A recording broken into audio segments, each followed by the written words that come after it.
Alors, bon, effectivement, tu as eu la gentillesse de dire que mon livre est un peu une nouveauté. Tout est relatif, hein.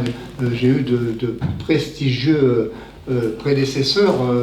Je pense à un historien qui est complètement oublié aujourd'hui, vraiment à tort, qui s'appelait Marcel Emerit, E-M-E-R-I-T, qui avait la particularité d'être historien à l'université d'Alger à l'époque coloniale, dans les 15-20 dernières années de l'époque coloniale, qui a été vraiment un historien complètement atypique, qui était d'ailleurs détesté des partisans de l'Algérie française, parce qu'il faisait un vrai travail d'historien sur les racines, justement, et sur les réalités de la colonisation. Je pense par exemple à ce qu'on a appelé faussement le centenaire de l'Algérie.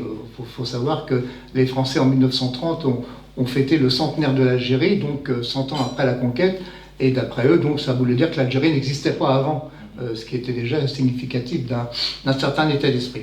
Et puis je pense bien sûr à Charles-André Julien, qui a été un très grand historien, qui est mort plus que centenaire, qui a traversé lui aussi toute sa vie en faisant de l'histoire critique, et qui lui aussi a été très maltraité par les partisans de l'Algérie française. Donc, bon, il se trouve que son œuvre majeure sur cette question a été publiée je pense, en 72-73, donc ça fait 50 ans.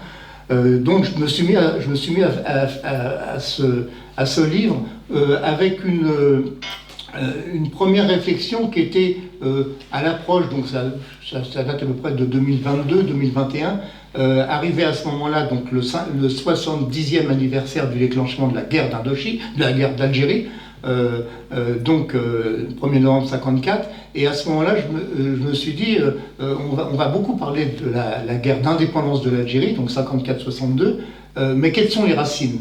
La guerre d'Algérie n'a pas commencé le 1er novembre 54, c'est comme s'il y avait auparavant des relations harmonieuses entre les populations, et que d'un seul coup des éléments enragés auraient déclenché cette guerre. Donc il y avait des racines. Et ces racines, il faut forcément remonter le temps. Alors remonter le temps, on peut imaginer le printemps 45, les massacres du Constantinois par exemple, où l'armée française, et les colons d'ailleurs, et la gendarmerie, l'aviation, etc., la marine, ont bombardé d'une façon très très violente des manifestations indépendantistes qui avaient lieu à Sétif, Guelma et Caratra. Donc voilà, bon, mai 45. Mais je suis encore remonté plus loin. La naissance du mouvement indépendantiste algérien, on peut la situer en 1926, au moment où Messali Hadj a été l'un des fondateurs de ce qu'on appelait l'Étoile nord-africaine, qui est la première organisation qui a mis en avant la notion d'indépendance de l'Algérie. Et puis remontons encore le temps, la révolte kabyle de 1871. Oui, ça c'est un des défauts des historiens, de remonter beaucoup le temps, mais finalement il faut encore aller plus loin. Et donc c'était un peu la genèse, si vous voulez, de mon projet d'écriture de cette conquête. Et tout naturellement, le titre m'est venu à l'esprit, et j'ai le grand bonheur de constater qu'aujourd'hui on commence à l'employer assez systématiquement. Il y a un numéro de l'Histoire qui vient de paraître, qui a repris le même titre, par exemple, la première guerre d'Algérie. Bah oui, c'était une guerre. Et déjà affirmer cela d'emblée, c'était une guerre, et déjà en quelque sorte un coup de poing pour un certain nombre de lecteurs. Alors, j'imagine pas vous qui êtes, si vous venez à ce genre de conférence, et que vous avez déjà un certain nombre d'idées et d'aspirations, mais pour beaucoup de Français moyens, l'Algérie, c'était le brave père Bugeaud dont je vais vous parler, et puis finalement ça s'est fait de façon assez harmonieuse, et ensuite il y a eu 124 ans, de 1830 à 1954, 124 ans de bonne entente, et puis après la guerre d'Algérie. Donc ce n'est pas le cas. Alors la première affirmation que je peux faire, c'est de dire que la conquête elle-même, je remonte encore le temps, la conquête elle-même de 1830 a eu des projets qui ont précédé. Les premiers heures, peut-être pas les premiers, mais en tout cas ceux que j'ai déterminés, c'est le bombardement de la ville d'Alger par l'amiral Duquesne, 1683-1684. Donc il était envoyé par le roi Soleil, une grande gloire nationale, avec l'idée qu'il fallait punir, l'expression à l'époque, punir les pirates barbaresques. Barbaresque, d'ailleurs, il y a un homme politique célèbre qui vient de réemployer le mot barbare. Je ferme la parenthèse, mais vous aurez tous compris. Barbaresque, ça veut dire effectivement des gens qui ne respectent aucune règle, qu'il fallait punir. Et il y avait effectivement de la piraterie maghrébine, on ne peut pas dissocier les choses. Il y avait effectivement de la piraterie maghrébine à l'époque, mais il ne faut pas oublier non plus qu'il y avait également une piraterie chrétienne. C'est-à-dire que les bateaux européens, français en particulier, faisaient le même genre d'activité, c'est-à-dire attaquaient les navires ennemis, prenaient les butins, et prenaient des esclaves. Donc les choses étaient un petit peu... Mais bon, c'est sûr que les esclaves en pays barbaresque leur étaient plus la sensibilité en Occident que les autres. Mais bon, par exemple, il y a une chose qui est peut-être peu connue, c'est que Cervantes, par exemple, a été esclave à Alger. Alors il y avait deux types d'esclavage. Il y avait aussi bien au nord et au sud de la Méditerranée, il y avait deux types d'esclavage. Il y avait l'esclavage familial, où les gens étaient tout simplement au service d'eux, bien sûr, sans salaire, sans rien, dans des conditions qui étaient sans doute un peu pénibles, mais qui n'étaient pas dramatiques. Et puis il y avait bien sûr les galériens. Il y avait également des... Donc les choses étaient les mêmes pratiquement d'un côté et de l'autre. Donc, punition des pirates barbaresques, donc j'ai dit l'amiral Duquesne. Ensuite, il y a eu quelque chose qui a commencé à mûrir dans l'esprit des décideurs, c'est de dire que finalement, il ne suffisait pas de punir, mais il fallait également conquérir le lieu d'où partaient ces barbares, d'où partait tout le malheur de la Méditerranée. Et donc, contrôler Alger. Il y a des projets, ça va peut-être vous surprendre, des projets de Bonaparte. Bonaparte, il y a des textes que je cite évidemment, à chaque fois tout ce que je vous dis c'est référencé dans le livre. Bonaparte a à un certain moment envisagé d'occuper Alger. Je ne parle pas de colonisation, il n'y avait pas de colonisation à l'époque, mais au moins annihiler les nids barbaresques de manière à pouvoir ensuite avoir une certaine sécurité en Méditerranée. Et donc, on sait même qu'il y a eu des projets de débarquement. Il a envoyé un espion, il n'y a pas d'autre mot, en Algérie, qui est allé à Alger, qui s'est fait passer pour un diplomate tout simplement, qui a pris des notes et qui a déterminé le meilleur endroit pour débarquer. On est en 1802, donc 28 ans avant le débarquement. Et il a trouvé un lieu qui s'appelait, je vais le dire à la française, Sidi Ferruch. Nos amis algériens disent Sidi Fredj. Je ne sais pas si mon accent est bon, mais en tout cas, le fameux... Il est bon, voilà, super. Bon, j'ai marqué un point là. Donc, Sidi Ferruch, Sidi Fredj, c'est le lieu que ce boutin avait déterminé. Donc, les plans de Bonaparte étaient prêts. Les plans de Bonaparte étaient prêts, mais évidemment, on est en 1802, il a reporté son tempérament militariste vers l'Europe, et donc finalement le débarquement à Alger n'a jamais eu lieu. En tout cas, c'est intéressant de savoir que ça a vraiment précédé cette chose-là. Alors, ça y est, je commence à boire un petit coup.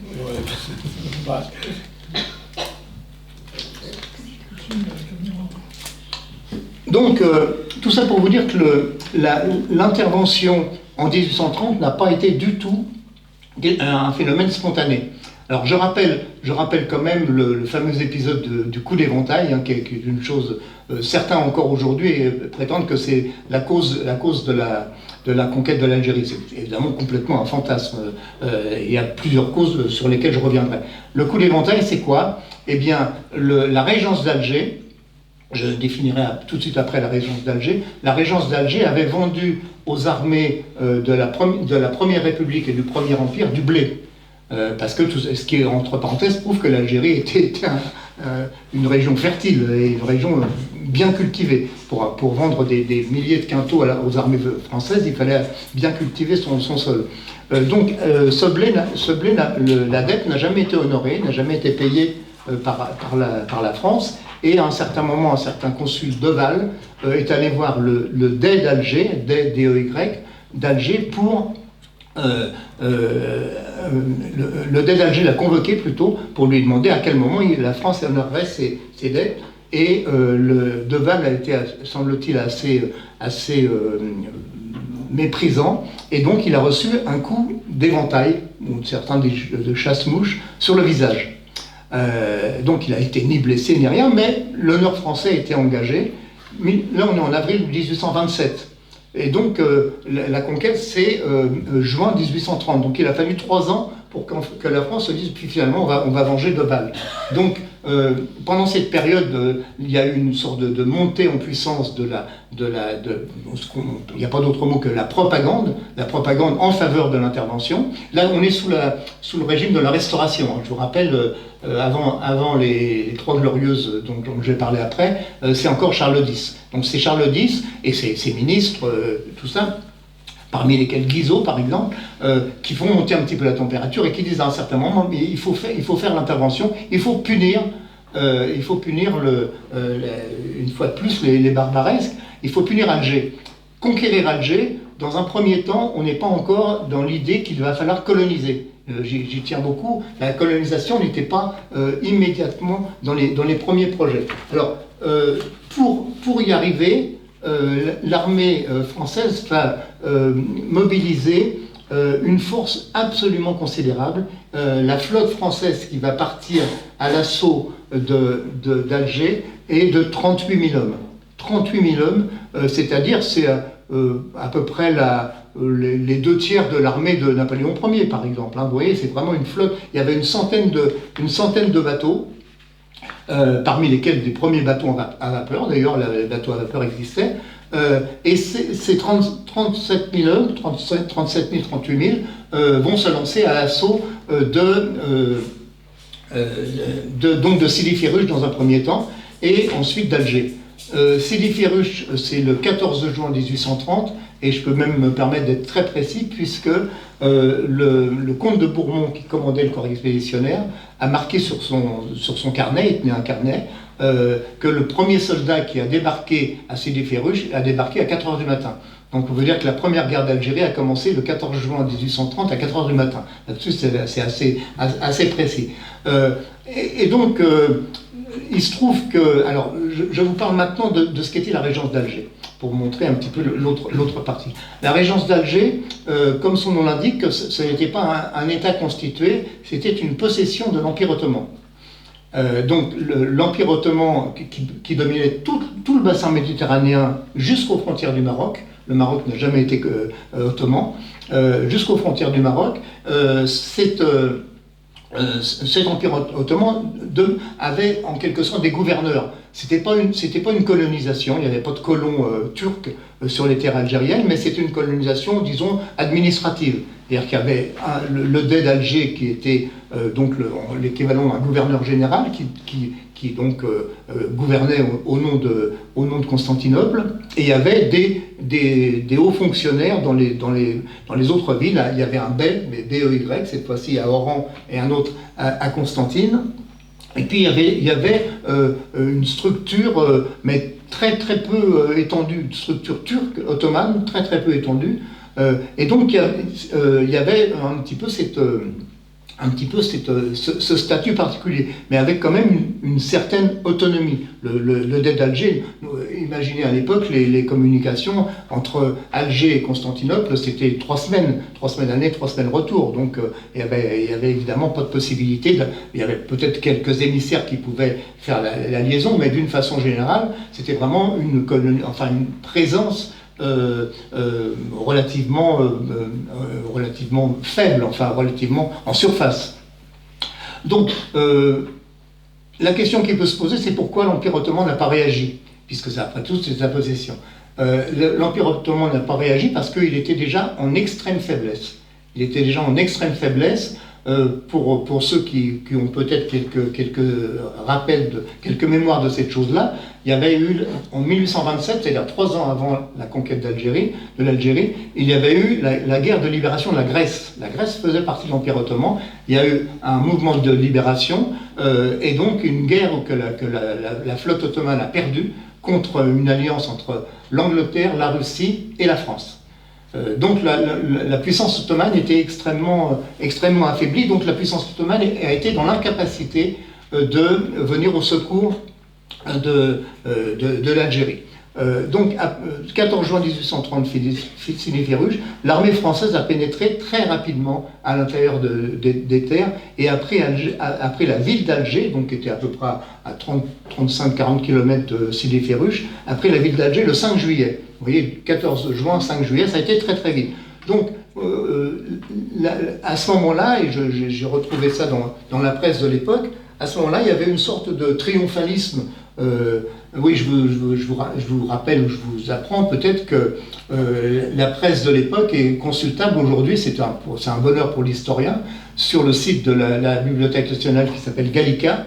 On retrouve, c'est très très étonnant, le journal des débats par exemple est numérisé sur un siècle, plus d'un siècle même. Donc moi j'ai beaucoup utilisé cette source. Donc juste donc pour dire que au sein des classes dirigeantes françaises, on est toujours sous la Restauration, c'était vraiment un cri de joie, quoi. On va détruire la ville d'Alger, c'est-à-dire le nid même de la piraterie barbaresque. Et donc effectivement, les choses ont été très rapides. Les premières semaines de la présence française à Alger ont été des semaines absolument catastrophiques pour l'urbanisme, pour la population. Une grande partie du vieil Alger a été détruite pour une raison qui était d'abord d'hostilité à l'Algérie, mais également tout simplement parce que l'armée française est arrivée devant une ville avec un urbanisme oriental qui l'a désorienté, c'est mon mot de le dire, complètement. Et donc à partir de là, les soldats ont dit il nous faut des grandes avenues pour faire pénétrer nos régiments, nos chevaux, nos charrettes, etc. Donc ils ont détruit une grande partie du vieil Alger. Ils ont détruit beaucoup de mosquées. Dès ce moment-là, moi je continue à prétendre que l'islamophobie est un fait. D'abord, j'utilise aujourd'hui encore le mot, mais je prétends que l'islamophobie a des racines très très anciennes. Et donc l'idée qu'il fallait détruire ces vestiges ces édifices de fausses religions, comme on disait à l'époque, était vraiment très présente. Donc des mosquées ont été détruites, d'autres ont été transformées en casernes, d'autres ont été transformées en écuries. Donc vous voyez, il y a véritablement donc cette première période qui a été absolument abominable pour la ville d'Alger. La résistance algérienne à ce moment-là est donc complètement paraît totalement détruite à partir de ce moment-là, ce qui explique qu'en France, la presse et les classes dirigeantes amènent un grand triomphalisme.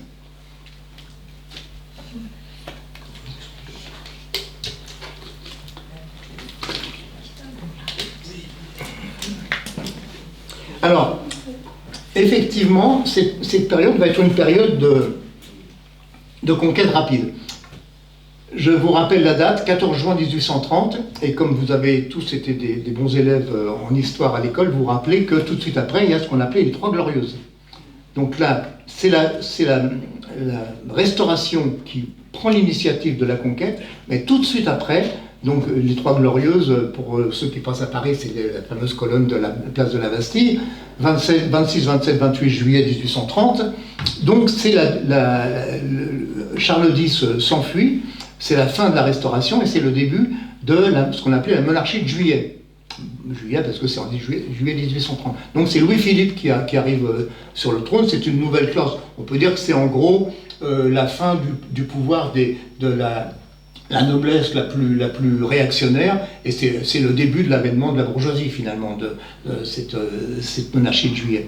Donc à partir de ce moment-là, il va y avoir donc cette monarchie de Juillet qui va se retrouver finalement avec une sorte de proie à laquelle elle n'était pas préparée. Donc que faire de cette possession? Il y a eu consensus pour garder Alger et Oran. Oran avait été conquise en même temps qu'Alger pratiquement, Alger et Oran. Mais par contre, sur l'avenir, il y a eu un débat qui a duré à peu près 3-4 ans, pendant lesquels les classes dirigeantes françaises se sont interrogées. Faut-il seulement garder, de manière à annihiler la piraterie barbaresque, faut-il seulement garder Alger et Oran, ou faut-il avoir un véritable projet de colonisation et de pénétration progressive vers l'intérieur des terres? C'est la deuxième solution qui s'impose. Donc à partir de 1834-1835, il y a la volonté des classes dirigeantes françaises de transformer la présence seulement militaire en une présence économique et donc en une colonisation. Les premiers colons qui arrivent sont en général d'ailleurs ne sont pas du tout, et d'ailleurs pour toute la période que j'ai étudiée jusqu'au Second Empire, les colons ne sont pas des exploiteurs. Et c'est une chose qu'il faut bien avoir en tête. Les premiers colons sont de pauvres bougres qui viennent d'ailleurs de l'Europe entière, j'y reviendrai tout à l'heure, mais ces gens-là sont plutôt soit des déclassés, soit des gens qui ont cru un petit peu au mirage de la possibilité de sortir de la misère, et donc qui arrivent en Algérie avec pratiquement rien, et qu'il y aura d'ailleurs chez eux une très forte mortalité. Donc on en arrive, je reviendrai après sur le monde des colons. On en arrive donc à cette période de la monarchie de Juillet. Sous la monarchie de Juillet, il y a un nom alors bon, il y a bien sûr Louis-Philippe, il y a bien sûr Maréchal Soult, enfin des gens qui sont aujourd'hui un petit peu connus, mais il y en a un qui est très connu, c'est Adolphe Thiers. On sait tous aujourd'hui qu'Adolphe Thiers, on pense tous à la Commune, le bourreau de la Commune, mais Adolphe Thiers a commencé sa carrière politique sous la monarchie de Juillet. Il était très jeune, mais enfin il était même Premier ministre à une certaine époque. Et donc Adolphe Thiers va être un des inspirateurs vraiment du projet de colonisation. C'est lui d'ailleurs qui va appeler Bugeaud. Ensuite, il n'est plus président du Conseil quand Bugeaud arrive, mais c'est lui qui met en place le principe de l'arrivée de Bugeaud. Alors, donc on en arrive un petit peu à maintenant la justification. Pas seulement la présence, mais pourquoi rester en Algérie et pourquoi progressivement aller de plus en plus vers le sud et transformer une conquête militaire en une colonie. Les choses s'expliquent, à mon avis, par la naissance de l'idéologie coloniale. En histoire, je précise, mais enfin c'est une chose que vous savez, en histoire il n'y a jamais une seule cause, il y a toujours plusieurs causes. Alors si on me demande pourquoi la France a conquis l'Algérie, je vais vous répondre par plusieurs facteurs. Alors sans ordre forcément de priorité ou d'importance, mais disons que la totalité fait le principe de la cause ou des causes de la colonisation, de la conquête. Alors, la première cause, c'est la notion de grandeur. La notion de grandeur de la France, l'idée que la France ne peut être grande que si elle a des possessions outre-mer, est une idée qui est très très ancienne. Mais je vous rappelle, on est en 1830, on est 15 ans après Waterloo, et donc toute possibilité de grandeur française sur le territoire européen a disparu. La France n'est plus une grande puissance européenne en 1830. La grande puissance européenne, ça reste l'Angleterre, mais il y a déjà la montée en puissance de la Prusse. Donc, si la France veut garder une grandeur, c'est en direction du sud. D'autant plus que pour contrôler la Méditerranée, parce que c'est quand même la grande question de l'époque, la Méditerranée est pratiquement le cœur du monde connu, en tout cas à l'époque, du monde européen, en tout cas à l'époque. Pour contrôler la Méditerranée, il faut combattre la puissance britannique. L'idée qu'il faut pas détruire, mais en tout cas combattre la puissance britannique est une idée qui est permanente dans l'histoire coloniale française. Et en particulier donc à propos de la Méditerranée. En 1830, avant la conquête d'Alger, la France n'a pas de présence en Méditerranée. Elle a bien sûr Marseille et Toulon, qui sont deux ports français, mais elle n'a aucune présence sur la côte africaine. Les Anglais sont présents. Alors pas sur la côte africaine, mais sont présents sur toute la Méditerranée du Nord. Les Anglais ont déjà Gibraltar, ils ont Malte, qui n'est pas seulement une île, qui est une colonie anglaise. Ils ont l'île de Corfou, qui est une colonie anglaise. Donc les Français s'aperçoivent que les Anglais sont les maîtres de la Méditerranée. Donc Alger est pour eux une sorte de réponse. Première cause. Deuxième cause, l'idée de la mission civilisatrice. C'est quelque chose qui est très très ancien dans l'histoire coloniale française. Il faut, j'ai une citation sous les yeux, Godefroy Cavaignac, qui était un grand homme de gauche de l'époque, je parlerai de la gauche tout à l'heure, il faut imposer la civilisation. Imposer la civilisation. Ça veut dire l'idée que, et c'est particulièrement marqué depuis la Révolution française, l'idée que la France est détentrice des Lumières, de la civilisation, et qu'elle a la mission d'en faire profiter d'autres peuples. Profiter avec les dégâts conséquents, évidemment, mais en tout cas, c'est l'idée qui s'impose. Donc il faut imposer la civilisation, et la France a quasiment cette mission. Ce qui est très étonnant, d'ailleurs, c'est qu'on trouve le même mot chez les intégristes catholiques, enfin, même pas les intégristes, les catholiques en général, puisque à l'époque, pratiquement toute l'Église est intégriste. On trouve la même chose chez les catholiques. Nous sommes détenteurs de la vraie religion. Il faut imposer la vraie religion partout, et en particulier contre l'islam. Je vous décrirai tout à l'heure les déboires. Mais c'est également vrai pour ce qu'on pourrait appeler la gauche laïque de l'époque. Nous sommes là aussi, nous avons des valeurs supérieures, et donc il faut imposer à ces peuples barbares cette civilisation. Je vais très vite et on pourra y revenir à la discussion. Troisième cause qui est très, très liée, la notion d'inégalité des races.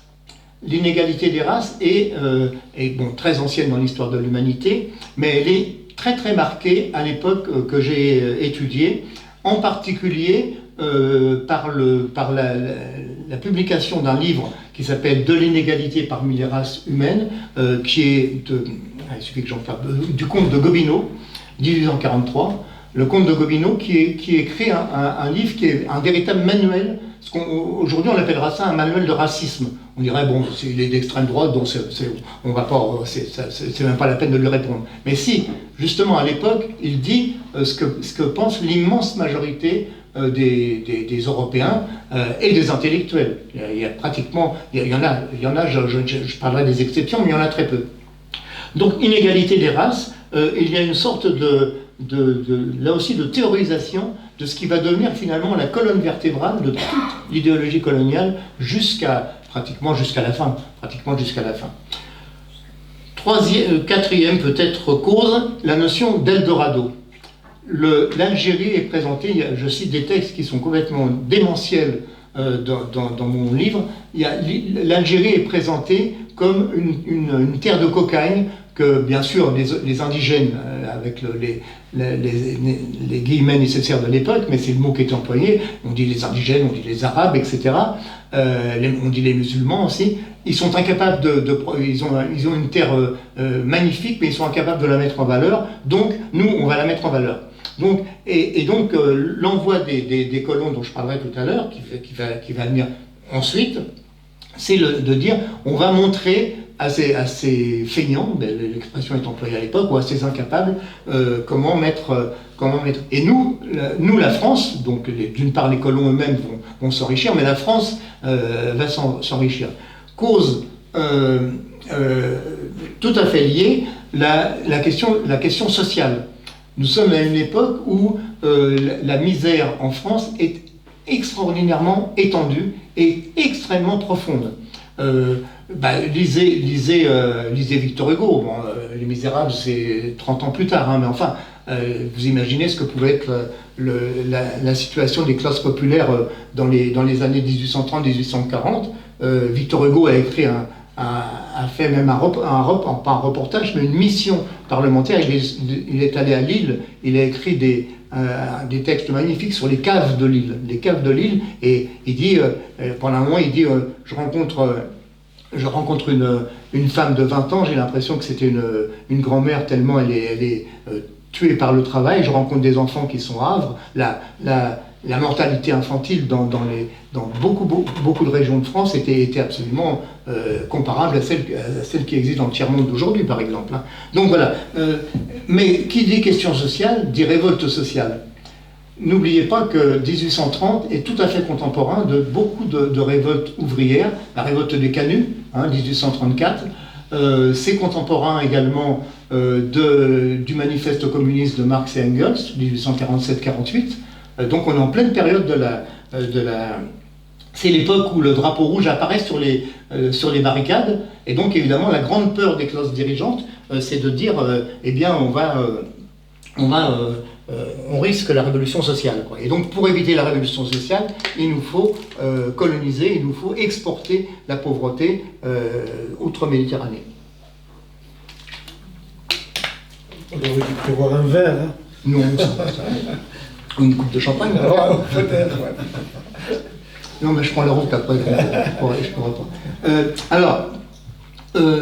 Face à cela, bien sûr, je vous ai parlé tout à l'heure de la sidération.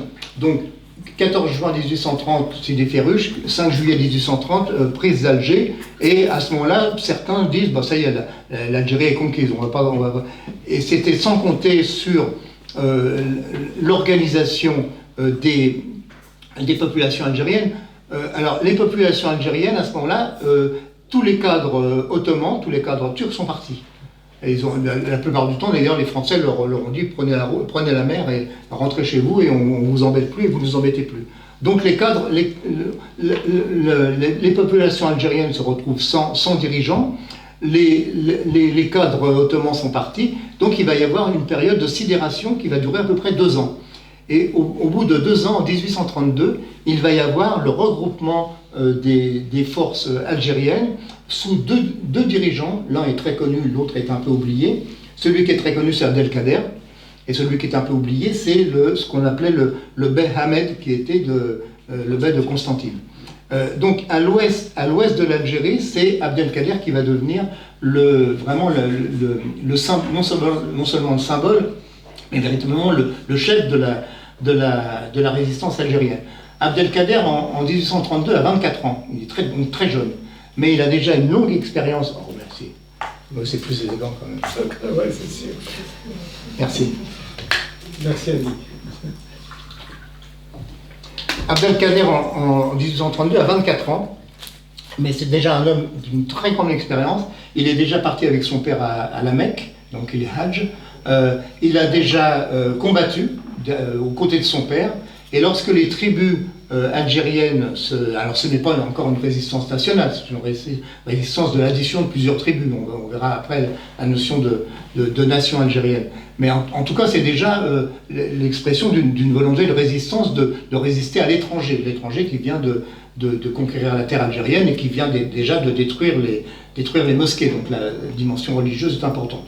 Donc les tribus se réunissent et vont proposer d'élire un chef, un émir, c'est le terme, donc le commandant des croyants, et ils vont le proposer au père d'Abdelkader.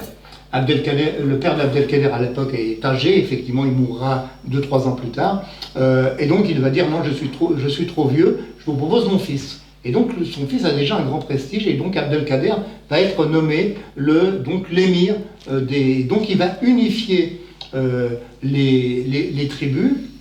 Il va mettre en place une véritable armée qui est beaucoup moins importante, j'y viendrai tout à l'heure, que l'armée française, mais qui malgré tout a déjà les caractéristiques d'une structure. Et Abdelkader, dans les régions qui ne sont pas encore contrôlées par les Français, va mettre en place également des structures étatiques. C'est très intéressant de voir, c'est très moderne. Très moderne, il va mettre en place une administration avec des fonctionnaires qui vont commencer à collecter l'impôt, avec une mise en place d'un enseignement, ce qui n'existe pas du tout dans les zones contrôlées par les Français. L'enseignement des indigènes ne les intéresse pas du tout, etc., etc.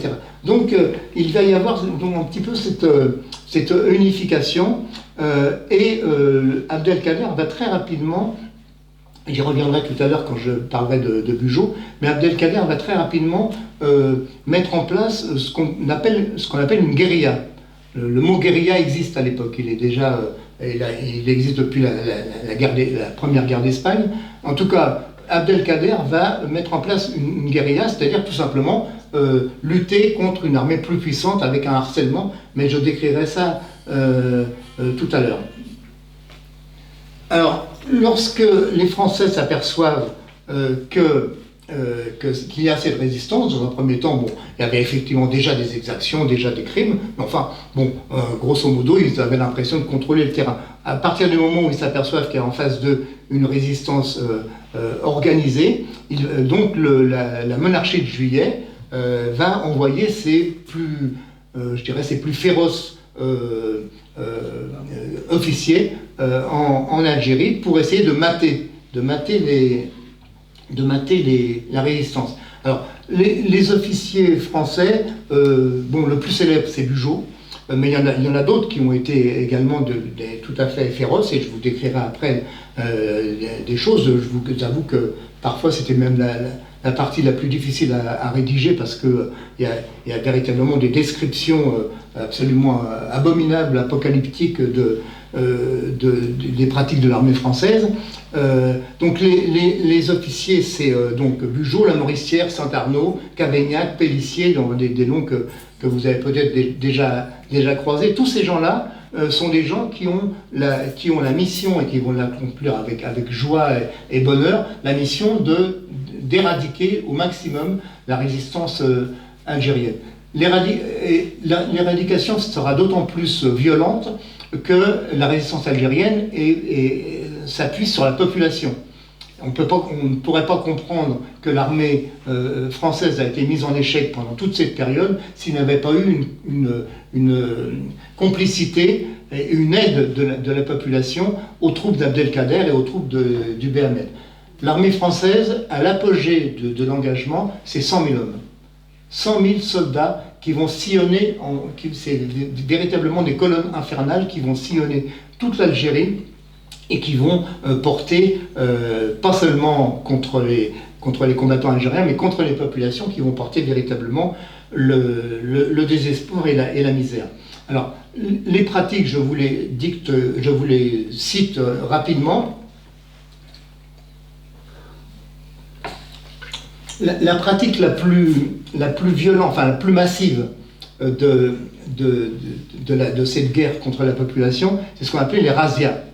La razzia, c'est l'idée qu'une colonne de soldats arrive devant un village, soit parce qu'il y a eu des marques de résistance, soit parce que tout simplement il manque de nourriture, et donc ils vont prendre tout. Ils arrivent devant un village. Si à la moindre résistance, ou même parfois sans résistance, ils tuent les hommes, et malheureusement ils violent les femmes. C'est une chose qui est vraiment complètement documentée dès cette époque-là, et que je reprends dans mon livre. Et surtout, ils volent, enfin pas surtout d'ailleurs, mais ils volent le grain et le bétail. C'est-à-dire que quand une colonne française quitte un village, souvent il était incendié, mais même s'il n'est pas incendié, il laisse les survivants sans rien. Donc il va y avoir des véritables famines, et je vous citerai les chiffres après. Donc, et j'ajoute même que c'est une chose qui est connue dans tout le Maghreb à l'époque.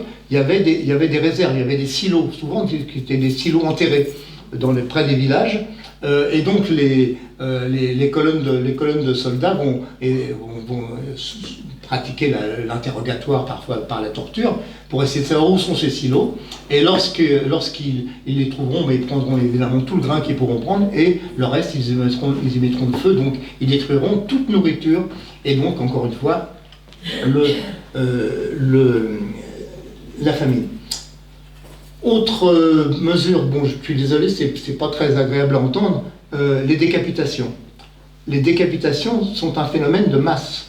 C'est-à-dire que les officiers demandaient alors aux soldats, aux sous-officiers ou à ceux qui étaient partis en colonne, de ramener des preuves. Et les preuves, c'est tout simplement les têtes humaines. La décapitation et l'exposition de têtes sur les marchés où devant les populations, pour impressionner les populations et leur donner en quelque sorte, leur faire perdre toute envie de résistance, c'est un phénomène qui est partout. Et ce qui est très étonnant, j'aurais dû commencer par ça, c'est que tout ce que je vous décris, c'est des choses qui ont été décrites à l'époque. Ce n'est pas seulement des historiens qui ont été cherchés dans des archives, tout ça, ça figure dans les mémoires des officiers. Ils ont tous publié leurs mémoires. Cavaignac, ça vous pouvez le retrouver sur Internet très facilement. Cavaignac, Saint-Arnaud, tous ces gens-là, ils écrivaient, alors c'était pas forcément dans leur mémoire, mais ils écrivaient à leur famille. Et ils se vantaient de tout ce que je suis en train de vous dire. Ils se vantaient. Et donc, leur famille, lorsque ces gens-là sont morts, ils ont publié à titre posthume des ouvrages qui étaient des ouvrages presque de documentation, quoi. Et donc, toutes ces choses-là se sont référencées. Il y a une autre pratique qui est absolument abominable, mais qui par contre n'a pas été généralisée, ce qu'on appelait les enfumades. Les enfumades, c'est la pratique qui consiste à poursuivre pas seulement des combattants, mais des tribus. Une tribu qui avait tiré quelques coups de feu contre une colonne française. Lorsque la colonne française revenait pour essayer de punir, la tribu essayait de trouver le meilleur endroit pour s'isoler. Et les tribus en question s'isolaient dans des grottes. Parce qu'elles connaissaient la région, elles savaient où. Et lorsque les Français trouvaient ces tribus, eh bien tout simplement, dans mon livre, il y a trois exemples qui sont absolument référencés. Il y en a peut-être d'autres qui n'ont jamais été cités. En tout cas, moi j'en ai retrouvé 3. Et la colonne française arrivait, eh bien elle allumait des fagots à l'entrée parfois aux 2 entrées des grottes. Et donc les gens mouraient soit grillés vifs, soit asphyxiés. Et donc ces pratiques-là ont été extrêmement documentées à l'époque. Si vous regardez dans certains journaux de l'époque, c'est même très surprenant de constater qu'il y a ces descriptions avec dénonciation. Parce qu'il y avait beaucoup de Français qui étaient pour la colonisation, mais il pouvait y avoir des gens qui étaient en même temps pour la colonisation et qui dénonçaient. C'est le cas de Lamartine, par exemple. Lamartine, c'est pas seulement le doux poète romantique qu'on connaît, c'était un homme politique très très actif, il était député, il était ministre sous la Seconde République. Lamartine était un partisan acharné de la colonisation et en même temps a dénoncé les crimes de la colonisation. Bon, c'est une chose qu'on peut comprendre.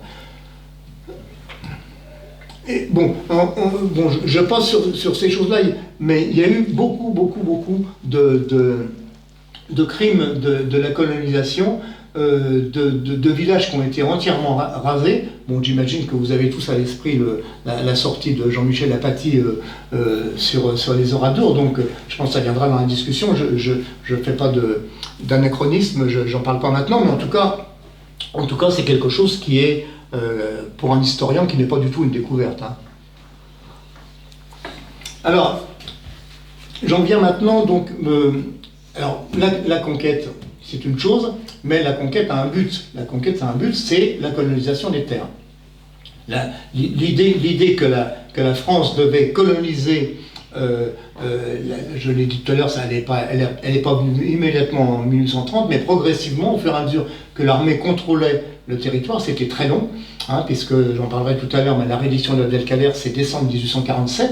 Donc vous voyez, de 32 à 47, il y a eu 15 années pendant lesquelles Abdelkader et Ahmed ont affronté les soldats français, je rappelle, 100 000 hommes. Donc la colonisation des terres, c'est tout simplement l'idée de dire les Européens qui arrivent, et je vais dire pourquoi je dis Européens et pas Français, lorsqu'ils arrivent, eh bien l'idée de l'époque, c'est que ces terres sont sans propriétaire. Ces terres sont sans propriétaire, oui, bien sûr, il y a des fellahs qui cultivent les terres, mais d'abord ont-ils des titres de propriété? Non, ils n'ont pas de titre de propriété, donc ils ne peuvent pas prouver qu'ils sont propriétaires de ces terres.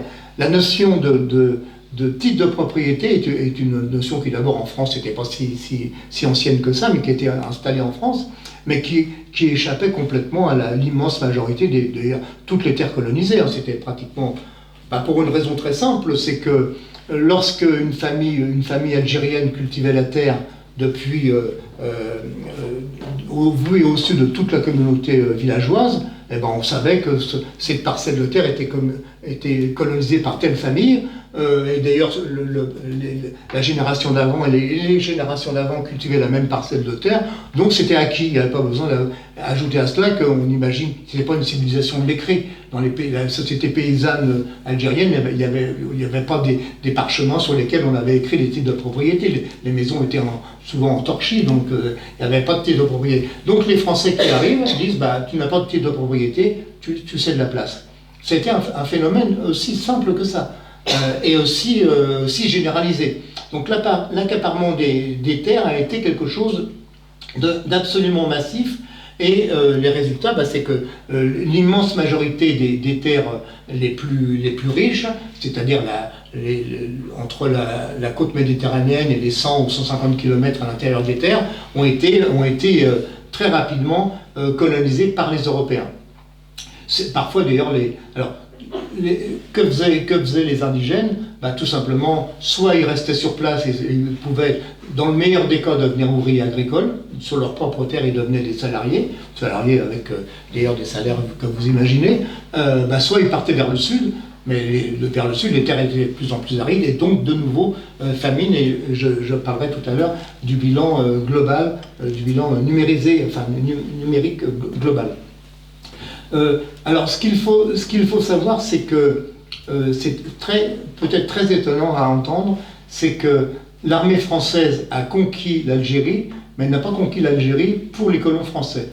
La première génération, donc pratiquement jusqu'à 1845, même jusqu'à la Seconde République, 1848, la première génération, c'était majoritairement, pas essentiellement, mais majoritairement, des Maltais, des Italiens, des Espagnols, des Allemands, des Suisses, c'est-à-dire les gens les miséreux de toute l'Europe qui venaient en Algérie. Il y avait bien sûr des Français, mais les Français ont été minoritaires, parmi les colons je parle, les Français ont été minoritaires jusqu'à 1845-47. Donc les 15-20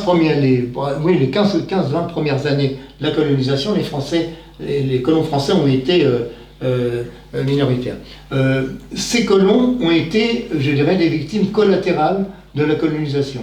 Il ne faut pas voir les colons de la période que j'ai étudiée de la même façon que les colons de l'apogée des grandes fortunes qu'on a connues par la suite, les grandes fortunes pieds noirs qu'on a connues par la suite. Non, cette première catégorie de colons étaient des gens très très pauvres, et qui n'ont absolument pas rencontré la richesse en arrivant, parce que tout simplement, on leur avait fait des promesses, mais ils sont souvent arrivés dans des terres d'abord très arides, alors qu'on leur avait promis l'Eldorado, des terres arides, et des terres qui étaient, où on ne leur avait pas amené ni semences, ni bétail, ni souvent instruments aratoires. Il y a des exemples que je cite dans mon livre où les premiers colons ont dormi littéralement à la belle étoile, la première génération même, avec une mortalité absolument abominable, comparable à celle des colonisés.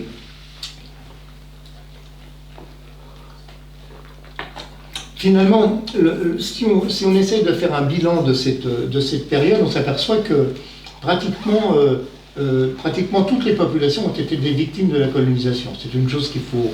Bien sûr, d'abord la population algérienne. La population algérienne a été détruite dans une proportion de, à peu près, que je fasse un calcul rapide, il y avait à peu près 3 millions, il n'y avait pas de statistiques en 1830. Il n'y avait pas de recensement, ça va de soi. Mais il y avait entre 3 et 4 millions d'Algériens en 1830. Il y a eu à peu près, la période que j'ai étudiée, 500 000 morts.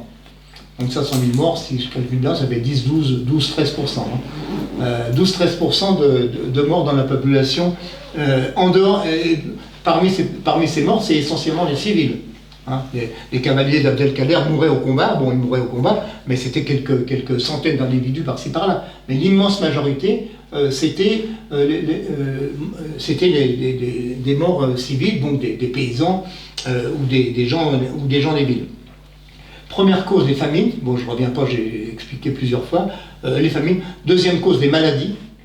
Les maladies dont certaines n'existaient pas. Le choléra, par exemple, n'existait pas en Afrique. Ce sont les colons qui ont emmené le choléra. involontairement, ça va de soi, les pauvres. Mais il y a eu beaucoup de maladies de ce type qui ont été... et puis il y a un effet démographique, je dirais, par répercussion, c'est-à-dire que dans la mesure où il y a eu 500 000 morts dans la génération de l'époque de la conquête, il y avait 500 000 personnes de moins la génération d'après qui pouvaient faire des enfants. Donc la saignée démographique a été extrêmement violente et extrêmement profonde. Alors, je termine peut-être par des choses... alors, là, je reviens là-dessus. Alors si, j'ai commencé à vous dire que toutes les populations avaient été victimes de cette colonisation, donc bien sûr d'abord la population algérienne. Alors quand je dis population algérienne, les Arabes et les berbérophones, hein, donc il y avait la Kabylie faisait évidemment partie de l'Algérie à l'époque. Donc d'abord ces populations indigènes, mais également les soldats. Les soldats ont été littéralement traités. Bon, n'oubliez pas que cette armée-là était une armée d'aristocrates. Tous les officiers étaient des aristocrates qui avaient un mépris profond pour le peuple. D'ailleurs, certains d'entre eux seront ensuite les massacreurs des insurgés de 1848, et les plus vieux seront même les massacreurs des communards. Hein. Donc, mépris incommensurable pour la piétaille. Il y a eu dès cette époque-là, d'une part, des soldats qui mouraient littéralement. Il y a eu beaucoup de morts de froid. On est parfois surpris de savoir qu'on peut mourir de froid en Algérie, mais oui, il y a eu beaucoup de... Par exemple, la première prise de Constantine en 1836 a été une véritable saignée humaine, où le maréchal Clausel, qui a amené les soldats jusqu'au port de Constantine, avait absolument complètement sous-estimé d'une part la nourriture et d'autre part les rigueurs du froid. Il y a eu beaucoup de morts de froid. D'après les statistiques de l'époque que je reprends, il y a eu à peu près 97 000 soldats qui sont morts, plus des dizaines de milliers de colons. Donc vous voyez, le bilan humain est absolument abominable. Alors peut-être pour conclure sur cette question, la première guerre d'Algérie a véritablement été une épreuve terrible pour les populations, pour toutes les populations, mais alors s'il faut que je vous parle de la reddition d'Abdelkader, il faut quand même que je vous parle de la fin de l'épopée d'Abdelkader. Alors Abdelkader donc a combattu l'armée française avec les forces dont je vous ai parlé. Au plus haut de ses forces, il avait à peu près entre 15 et 20 000 cavaliers derrière lui. Mais des cavaliers qui avaient des armes, qui avaient des fusils bien sûr, mais qui n'avaient absolument pas l'armement moderne qu'avait l'armée française. Et en face, je répète, l'armée française avait 100 000 hommes. Donc, et Abdelkader a en permanence fui le combat frontal, c'est normal, c'est le principe de la guérilla, et donc harcelé l'armée française. Et à un certain moment, il avait un autre atout, c'était le repli au Maroc. Je vous ai dit tout à l'heure que le Maroc n'avait jamais été colonisé par l'Empire ottoman, donc le Maroc était indépendant à l'époque. Et donc, à un certain moment, les Français en avaient assez de voir Abdelkader bénéficier d'impunité, parce que dès qu'il franchissait la frontière marocaine, l'armée française, officiellement, d'après le droit de l'époque, n'avait pas le droit de franchir donc, et ils enrageaient en quelque sorte. Et à un certain moment, il y en a un qui a dit... je vais vous dire flûte, non, il a dû en dire plus quand même, c'est Bugeaud. Bugeaud en 1844 a franchi la frontière marocaine sans aucune déclaration de guerre. Il a vaincu l'armée marocaine d'une façon très violente et très rapide dans la bataille d'Isly. Hein, certains savent qu'il y avait une rue d'Isly à Alger par exemple. Dans la bataille d'Isly, le fils du roi, qui était le comte de Joinville, a bombardé Tanger et Essaouira. Donc vous voyez, le Maroc, à ce moment-là, le Maroc a été dans un tel état de faiblesse qu'il a été obligé de retirer son soutien à Abdelkader. Donc là, on est en 1844. La reddition d'Abdelkader, c'est 1847. Donc pendant ces 3 années, il a essayé de manœuvrer, de continuer à harceler l'armée française, mais il n'avait manifestement plus les forces. Donc à un certain moment, il a été placé devant la perspective soit de lutter jusqu'au dernier, de voir jusqu'à ses derniers cavaliers et son entourage et sa famille, parce que la fameuse Osmana de Abdelkader, c'était sa famille et ses compagnons, donc soit accepter qu'ils soient tous exterminés en même temps que lui, soit se rendre. Donc il a accepté de se rendre dans l'honneur. On est en décembre 1847. Il se rend au duc d'Aumale, qui est le fils de Louis-Philippe, et il lui demande en contrepartie, c'est une sorte de marché, en contrepartie il lui demande de finir, il fait la promesse d'arrêter toute résistance et de cesser d'influencer toute résistance, mais contre la promesse de finir ses jours en terre d'islam. Donc en l'occurrence probablement ce qui correspond à la Syrie d'aujourd'hui. Donc le duc d'Aumale engage la parole de la France. Donc à partir le fils du roi engage la parole de la France, mais en 1847, décembre 47, il y a la Seconde République à partir de février 48. Et la Seconde République va trahir la parole de la France. Hein, quand on parle des valeurs de la République, un petit clin d'œil au passage. La Seconde République va refuser, va donc garder Abdelkader prisonnier. Alors, il n'était pas prisonnier avec les fers au pied, hein. Il était prisonnier, il a été d'abord au fort Du côté de Pau.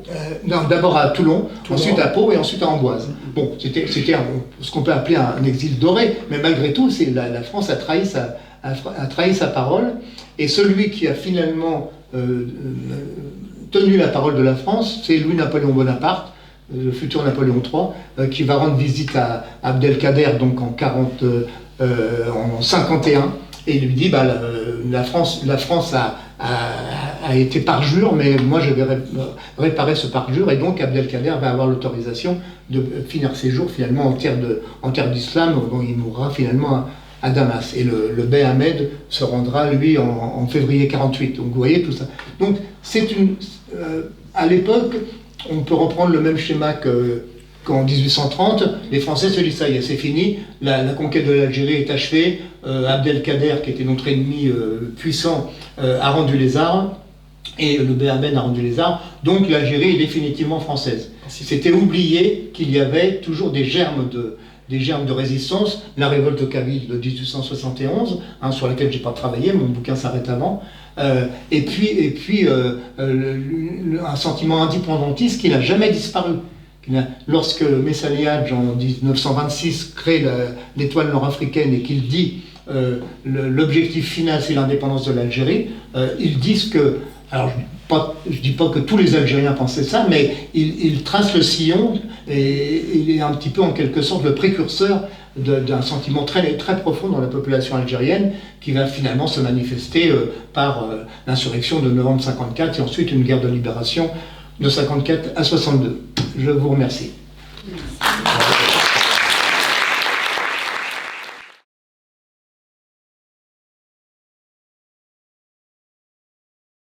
Alors, en fait, non, c'est Marx qui a séjourné à Alger. Marx est mort en 1883, excusez-moi, je ne me rappelle plus du mois, et il a séjourné à Alger dans les tout derniers temps de sa vie, je crois en 81 ou 82. Il était malade. Tout simplement parce qu'il était malade, et les médecins lui avaient préconisé d'aller au soleil.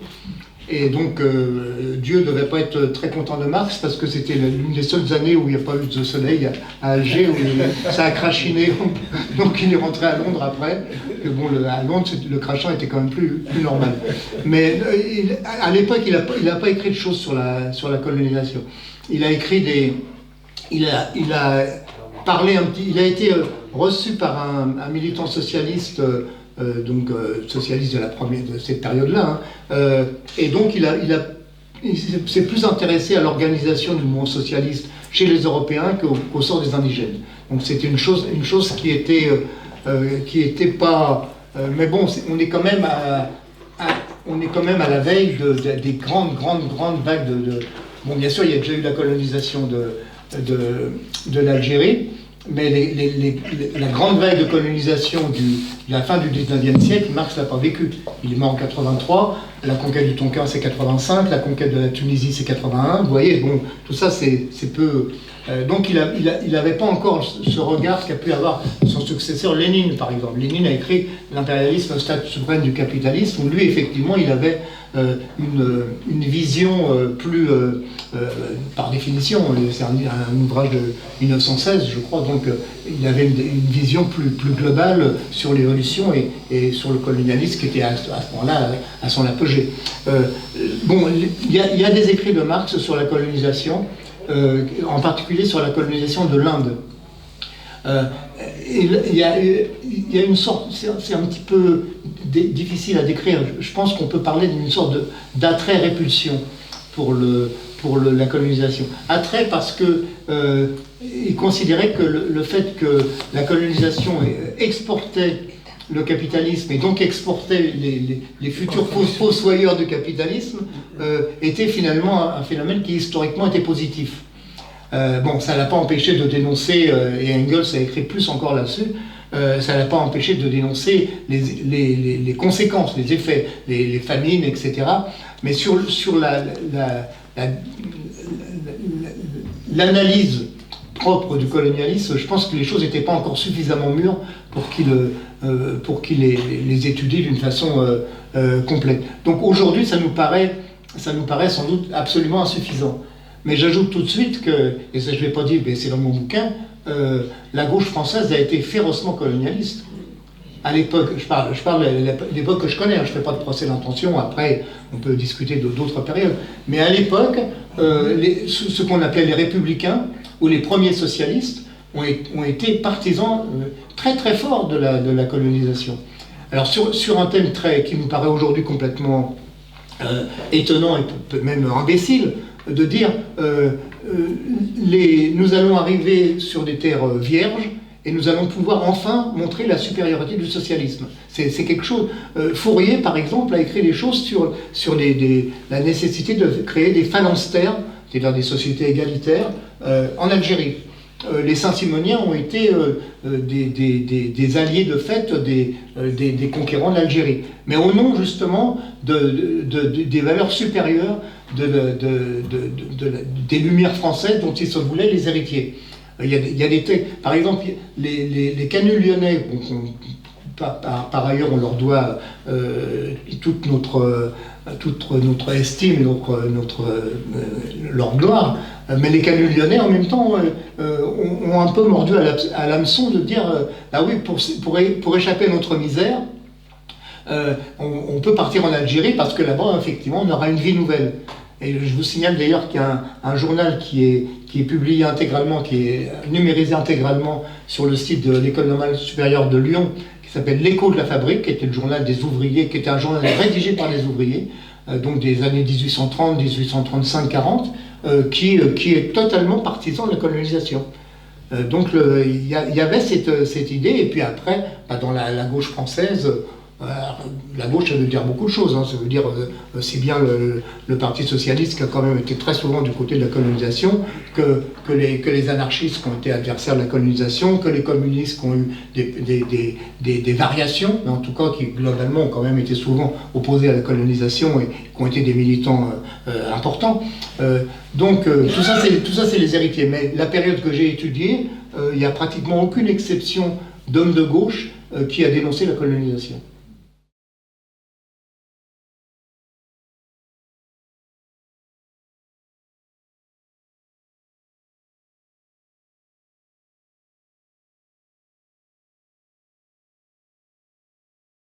Alors, votre première question, ça porte sur le recrutement en quelque sorte. Oui, le recrutement était très très organisé. Il y avait déjà toute la propagande qui disait aux gens fuyez votre misère, vous trouverez une vie nouvelle en Algérie. Donc ça s'est fait d'une façon extrêmement, alors on peut dire artisanale dans un premier temps, et puis ceux qui ont véritablement organisé d'une façon étatique le recrutement, c'est la Seconde République. Alors là aussi, c'est très, très... Juste, je vous ai dit tout à l'heure, jusqu'à 47, en gros, il y avait à peu près 52, 53, 54% de non-français parmi les colons. Et donc la Seconde République s'est dit, bah, bon sang, il faut quand même que, d'abord parce qu'ils avaient peur du danger social, il ne faut pas oublier, la Seconde République c'est février 48, la révolte des ouvriers c'est juin 48, donc il y avait cette crainte de la menace sociale. Donc la Seconde République a organisé des véritables convois. Alors là, c'était vraiment, ils partaient de Paris, je crois que le premier convoi est parti de ce qu'il est l'équivalent aujourd'hui de Bercy, le quai de Bercy. Alors après, je ne sais plus, il y avait déjà des lignes de chemin de fer, donc je ne rappelle plus. Il y avait certaines fois par le fleuve, d'autres fois par le chemin de fer. Après, ils reprenaient le Rhône et ils allaient jusqu'à Marseille, et ensuite ils partaient. Et l'État français a intégralement payé le voyage et l'implantation. Donc pour essayer justement de dire il faut beaucoup de Français pour compenser la présence des Européens étrangers. Comment ? Des Européens étrangers. Voilà, des étrangers. Donc la Seconde République, là aussi, a été très très très colonialiste. Alors aujourd'hui, dans les écoles, on nous apprend l'arbre de la liberté, le printemps des peuples, c'est très beau, mais l'autre aspect, c'est effectivement que cette République a initié un petit peu et puis après ça s'est plus arrêté, puisque sous le Second Empire, et à partir du Second Empire, tout ce que je vous ai dit sur la misère des colons, il est resté des colons pauvres, mais progressivement il y a des fortunes, et il y a des sociétés capitalistes qui ont commencé à s'implanter et à envoyer à préparer des budgets des capitaux pour envoyer en Algérie. Donc ça c'est votre première question. La deuxième c'était le village. Ah, le village, oui. Il y a 2-3 exemples, il n'y en a pas beaucoup je crois. J'ai cherché dans ma table des matières, j'ai pas eu le temps. Il y a 2-3 exemples de colonisation de villages. Donc il y a eu effectivement des maires qui ont dit que pas tout le village, mais en tout cas tous les bras inoccupés du village partent en Algérie. Il y a certains, je crois que vous avez raison, je crois qu'il y en a un dans les Alpes, c'est les Hautes-Alpes peut-être, qui avait envoyé effectivement une partie de sa population. Et puis il y a eu d'autres exemples. Bon, il y a une chose qui est je ne vous ai pas suffisamment parlé de Bugeaud, il y a une chose qui est très, très drôle, vous avez peut-être déjà entendu parler des mariages au tambour. Les mariages au tambour. Alors Bugeaud, qui était un féroce, je n'ai pas cité tout à l'heure la formule de Victor Hugo, l'armée faite féroce par l'Algérie. Faite féroce, c'est du Victor Hugo. Victor Hugo a également écrit un très beau texte que je reviendrai après à la réponse. Victor Hugo écrit en 1843, il ménage un petit peu ses effets. Il dit les gens étaient surpris de voir des caisses arriver sur les quais d'Alger, des caisses nombreuses. Et progressivement, on ouvrait les caisses, on se demandait mais c'est quoi ? Il y a des morceaux de métal, il y a des morceaux de bois, c'est quoi ? Et la dernière caisse, c'est le couperet de la guillotine. Et Victor Hugo écrit en toutes lettres, c'est la civilisation qui arrivait sous forme de guillotine. Victor Hugo. Alors, il a eu également des moments où il a dit des choses autres, mais en tout cas, c'est très, très, très surprenant de lire ça, ce qui prouve quand même qu'il y avait des gens lucides à son époque. J'en cite quand même pas mal dans mon bouquin. Alors, pour revenir donc oui, alors le Bugeaud, les mariages au tambour, c'est un phénomène. Donc celui qui était le maréchal Bugeaud avait bien sûr sous ses ordres les soldats, mais quand les soldats avaient fini leur temps, bon, certains se réengageaient, et d'autres disaient je veux repartir, rejoindre ma famille ou fonder une famille. Et Bugeaud disait non, essayez de rester, parce que les militaires vont faire de brillants colons. D'abord, ils savent se battre, ils sauront se défendre contre ces méchants arabes, en même temps, là, il y a une main-d'œuvre qui connaît déjà le pays, etc. etc.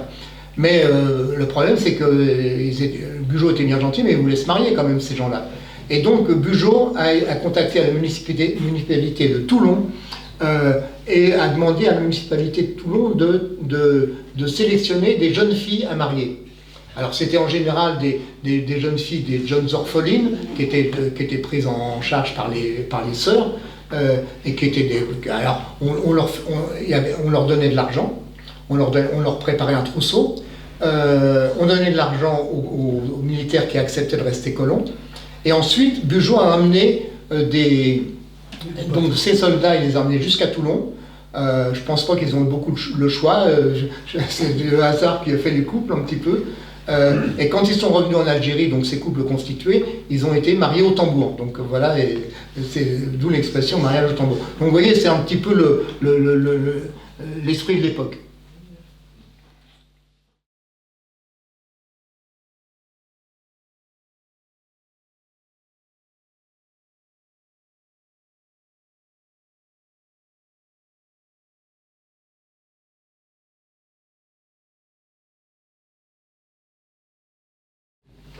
Alors, sur l'enseignement, je dirais que la société française est encore aujourd'hui bercée par des fantasmes. Regardez par exemple l'épisode Apathie. Jean-Michel Apathy a dit une chose que aucun historien ne peut contester ce qu'il a dit. Oui, il y a eu des oradours, sauf que, comparer l'armée française aux nazis, c'est toujours blessant. Mais c'est vrai, La conquête, ça a été des centaines de villages rasés, rasiés et rasés, des milliers de civils qui ont été tués, les femmes violées, etc. C'est une chose que... Mais encore une fois, quand j'ai préparé ce bouquin, moi, j'ai regardé la presse française de l'époque, il y avait déjà tout. Il y avait déjà tout. La dénonciation des enfumades, elle figure dans le journal des débats, qui était un journal vraiment de la bourgeoisie libérale. Tout ça, ça figure. Donc, il n'y a pas... Et puis, ça a continué. Je veux dire, moi, j'ai travaillé sur la conquête du Tonkin, le nord du Vietnam. Il y a eu également des exactions comparables. Il y a eu également des dizaines de milliers de civils morts de la conquête française. Et puis après, on peut encore continuer. Les massacres de Constantinople au printemps 1945, il y a eu plusieurs dizaines de milliers de morts, tout simplement parce que les Algériens avaient voulu mettre le drapeau, qui n'était pas encore l'Algérie, qui était le drapeau du Parti du peuple algérien à l'époque, c'est le même drapeau qu'aujourd'hui, à côté du drapeau des Alliés. C'est l'origine du drame. Donc, le 30 mai 1945, la ville de Damas a été bombardée par l'armée française. Plus personne n'en a parlé. On a parlé des crimes de Bachar el-Assad et on a raison de le faire, mais on a oublié de dire que le général de Gaulle, excusez-moi, a ordonné les bombardements de Damas. Le général de Gaulle a ordonné la répression du Constantinois. Tout ça, c'est su de tout le monde. Et quand Apathy a parlé d'Oradour, rappelez-vous le journaliste Soto, là, et puis la femme politique dont j'ai oublié le nom qui était présente, mais en plus, le pire, c'est qu'ils sont sincères. Ils disent, oh, c'est pas possible quand même, l'armée française n'a pas pu faire ça. Mais ils ont tellement baigné depuis toujours dans cette idée et dans le déni.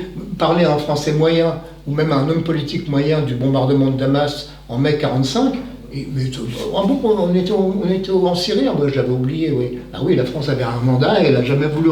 Enfin, on est parti à coups de pied aux fesses. Donc voilà, ces choses-là ne sont pas tellement surprenantes enfin, les historiens critiques essayent justement de référencer, de documenter tout ça pour essayer de ramener la France profonde à la raison, quoi, et en particulier nos politiciens. Oui. L'enseignement. Oui, j'ai noté. Alors, sur l'enseignement, moi j'ai quitté l'enseignement depuis longtemps, donc je ne peux pas vous dire quels sont les programmes actuels, mais en tout cas, à ma connaissance, la conquête, je pense qu'on en est encore au brave père Bugeaud. Par contre, je pense que la guerre d'Algérie, là, franchement, s'il y a des enseignants du secondaire dans la salle, ils en diront plus que moi. Mais après, comme on dit certains collègues, on parle quand même de la guerre d'Algérie aujourd'hui, d'une façon quand même un peu plus équilibrée que ce qui était... moi, à l'époque où j'étais prof dans le secondaire, on n'en parlait pas du tout, c'était simple.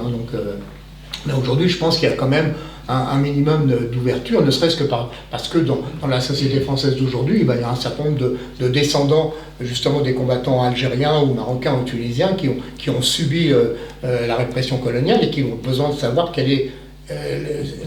c'est également leur pays, l'Algérie, la Tunisie ou le Maroc, donc ils ont besoin de savoir. Donc oui, je ne peux pas vous en dire plus parce que je suis plus l'enseignement, encore une fois. Alors l'islamophobie, d'abord, tous les gens qui disent que l'islamophobie est un mot créé par les mollahs iraniens sont des menteurs, ou une menteuse. Hein, suivez mon regard, Caroline Forest, ou même Retailleau qui vient de redire ça. Ce n'est pas vrai, ce n'est pas vrai. L'islamophobie est un mot qui a été pour la première fois utilisé, je crois, dans les années 1922-1923, par un, il suffit que j'en parle pour que j'oublie son nom, je vais le retrouver, par un haut fonctionnaire colonial qui avait dénoncé le danger de l'islamophobie. Il a dit, c'est un colonialiste, hein, c'est un haut fonctionnaire, mais il a dit à ses compatriotes, arrêtez vos bêtises, parce que si vous faites preuve d'islamophobie, finalement les sociétés musulmanes vont se retourner contre vous et elles deviendront incontrôlables. C'est un petit peu... je cherche son nom en même temps. Bon, donc, et le phénomène lui-même, avant le mot, bah, il existe depuis les croisades. C'est quoi les croisades? Bah, c'est la volonté de détruire la fausse religion. Au nom de la nôtre, qui est la seule, enfin je parle de la nôtre par la place de, je ne me rappelle plus, c'était Innocent, je crois, le premier pape qui a, Innocent IV ou quelque chose comme ça, le premier pape qui a prêché qui a parrainé la première croisade, donc fin du XIe siècle. Hein. Les croisades, ça a commencé à la fin du XIe siècle, ça a duré sur une bonne partie du Moyen-Âge. Bon, bah les croisades, c'était quoi? C'était la volonté de détruire le cœur de l'islam, c'est-à-dire Jérusalem à l'époque. Donc c'est extrêmement ancien, et toute la période coloniale, il y a eu une véritable croisade contre l'islam, et en particulier venant des milieux catholiques. Et ce qui était très drôle d'ailleurs, c'est qu'à l'époque, les gouverneurs généraux en Algérie disaient aux catholiques, n'en faites pas trop, parce que si on leur a volé leurs terres, on leur a volé leur identité, on leur a volé, souvent on leur a volé leur famille, si en plus vous leur volez leur religion, les sociétés musulmanes vont devenir incontrôlables, et donc on a des textes de gouverneurs généraux de l'Algérie qui disent aux prêtres en particulier, excusez-moi l'expression, arrêtez vos conneries. Arrêtez vos conneries. Le premier évêque d'Alger, qui s'appelait Monseigneur Dupuche, lorsqu'il est arrivé, d'abord, il a dit il faut continuer à occuper les mosquées, à les transformer en cathédrales. Il y a beaucoup de mosquées qui ont été transformées en cathédrales. Et deuxièmement, il a entrepris une véritable croisade pour essayer de convaincre des musulmans, ce qui a échoué d'ailleurs, parce qu'il n'y a pratiquement jamais eu de conversion pendant l'époque coloniale, mais en plus, le gouverneur général de l'époque, je ne sais plus quel c'était à l'époque, lui a dit arrêtez vos bêtises, maintenant, le Vatican vous a nommé pour faire l'éducation chrétienne des Européens d'Algérie, contentez-vous de ça et n'essayez pas d'empiéter sur la population musulmane, parce que je vais me mettre sur votre route pour vous arrêter. Vous avez une troisième question? Ah, le sabre, moi je suis pour, hein, je ne peux pas vous dire beaucoup plus. Hein. Bon, le rapport Stora a préconisé un certain nombre de choses, et moi je trouve qu'il a eu le courage de le faire. Bon, moi j'ai toujours une petite réticence, parce que je trouve que j'ai toujours un doute quand un État confie une mission historique à un historien. Je trouve que l'historien n'a pas besoin d'une commande de l'État pour travailler. Mais bon, moi j'ai eu des relations très amicales avec Stora, mais moi je ne l'aurais pas fait. On ne m'a pas demandé, mais c'est pas tellement une surprise. Ça. Alors, il y en a encore quelques questions? Une ou deux ou trois? Quels étaient les dernières? Quels étaient les soutiens d'Abdelkader au niveau politique, au niveau économique, pour s'armer que tu as dit à un moment donné que le roi du Maroc avait été contraint à retirer son aide. C'est vrai. Oui, je demandais quels étaient les soutiens d'Abdelkader. Bon, tu disais que le roi du Maroc avait retiré son soutien sous la menace de la colonisation française. Est-ce qu'il y avait d'autres pays ou d'autres forces politiques qui ont soutenu Abdelkader à la fois politiquement et économiquement? Ça sera une surprise pour personne. D'abord les Anglais. C'est les Anglais qui... alors non seulement ils nous enquiquinent en rugby, mais en plus ils nous enquiquinent en politique algérienne. Oui, quand on est à Toulouse, on ne peut pas ne pas parler de rugby. Ouais. Hein. Ah, maintenant, ils nous enquiquinent plus là, au rugby. Comment? Au rugby, ça va là, maintenant. Ah oui, hier c'était... Ils ont rétabli... Hier c'était magnifique, ou avant-hier, c'était magnifique. Et moi je suis parisien, je suis pas supporter du PSG, je vous dis tout de suite. Bon, donc, c'est facile à comprendre. Hein. Gibraltar, trafic d'armes, toutes les armes qui venaient d'Angleterre, qui étaient stockées à Gibraltar, passaient à Tanger. Évidemment, Tanger à l'époque était une ville entièrement marocaine. Hein. Et donc les Marocains acheminaient les armes jusqu'aux troupes d'Abdelkader.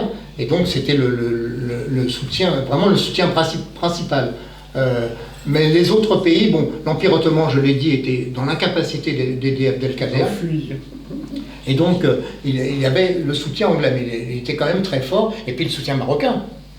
Le soutien marocain, à chaque fois que les troupes d'Abdelkader étaient poursuivies ils se dirigeaient tout de suite vers l'ouest. Et quand ils étaient en territoire marocain, ils étaient hors d'atteinte, sauf quand Bugeaud, effectivement, a franchi la frontière en 1844. Et autre question sur la détermination des frontières de l'Algérie. Est-ce que la colonisation française a quelque chose à voir avec cette détermination? Est-ce que c'est d'autres éléments qui rentrent en ligne de compte pour déterminer les frontières de l'Algérie actuelle? À l'époque, c'était à peu près les mêmes frontières. Alors, peut-être que dans le détail, effectivement, il y a eu des enclaves. Je sais qu'il y a des différends qui existent encore aujourd'hui entre Maroc et Algérie, autour de Tindouf, par exemple, des lieux comme ça. Mais globalement, Tlemcen, par exemple, Tlemcen et Oujda, par exemple, sont deux villes pratiquement jumelles.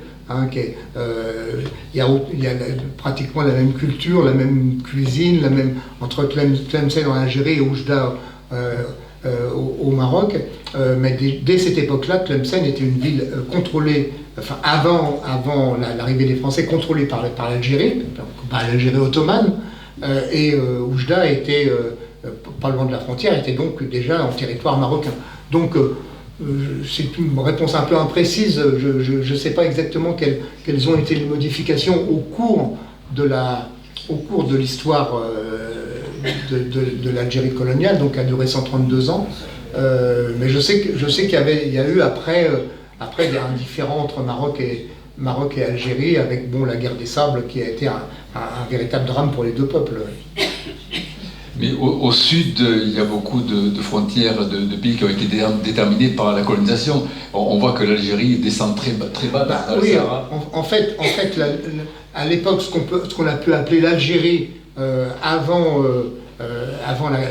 au moment de la conquête française, disons, elle s'arrêtait en gros à la lisière du Sahara. Les Français n'ont pas pénétré. Je crois que la dernière ville prise, je pense que ça devait être Biskra peut-être, oui, Biskra, je crois, en 1850-52, vous voyez, donc ça a duré une vingtaine d'années. Mais au sud, il n'y avait pas d'urbanisation, il n'y avait pas de ville, il n'y avait pas d'État. Il n'y avait pas d'État. Et donc c'est sûr que l'Algérie a bénéficié, puisque l'Algérie a été conquise en 1830, et la Tunisie en 1881 et le Maroc en 1912. Donc évidemment, lorsque le Maroc et la Tunisie ont été colonisés, les frontières actuelles de l'Algérie, qui étaient les frontières imposées par la colonisation, existaient déjà. Donc à partir de ce moment-là, on peut considérer effectivement que les Marocains et les Tunisiens ont quelques amertumes à se dire que finalement ce territoire n'était pas spécifiquement algérien avant la colonisation, ça c'est sûr.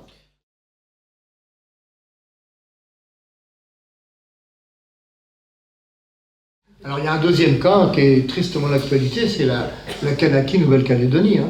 Exactement. Oui, mais vous avez raison, en dehors de la Kanaki Nouvelle-Calédonie, qui était une colonisation de peuplement, mais à un certain moment d'ailleurs, certains observateurs de l'époque disaient que la population kanak risquait de disparaître de la Terre.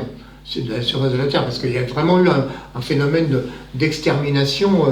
La population kanak était beaucoup moins importante quantitativement que la population algérienne, donc évidemment, mais c'était également une colonisation de peuplement, et aujourd'hui encore on voit le colonialisme français est encore bien vivant, hein, voir Mayotte, voir Kanaki, Nouvelle-Calédonie. Hein, il y a encore aujourd'hui des réflexes, et dans la population, regardez par exemple, Marine Le Pen a trouvé quelqu'un de plus extrémiste qu'elle, parce qu'elle s'est fait disputer par ce qu'on appelle des caldoches, les Européens de Nouvelle-Calédonie, qui ont dit à Marine Le Pen t'as rien compris, tu veux ménager un petit peu la population kanak, alors qu'eux, ils ont une seule